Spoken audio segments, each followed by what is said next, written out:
So anyway guys, ang lakas kumain ng gulong ko kasi hindi siya pantay yung toe natin eh. So ang ginawa ko, tinu alignment ko. So ayan. So parehas ng sukat ngayon yan. Ang laki ng diferensya kanina eh. So ito, ayan. Ito na yung ating sukat. Ayan. Diba? So halos pantay na.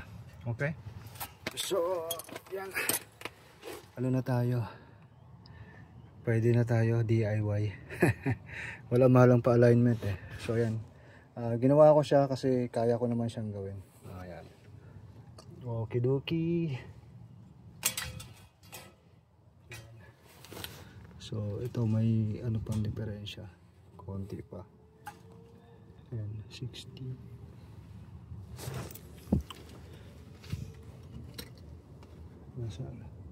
Pero konting-konti lang naman na.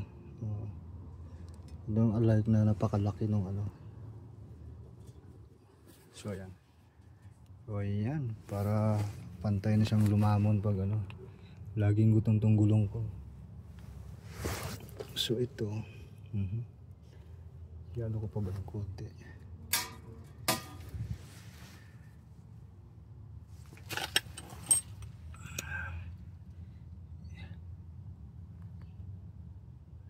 I-adjust ko pa siguro. Ay, konting-konti lang naman ah. Yan lang ah.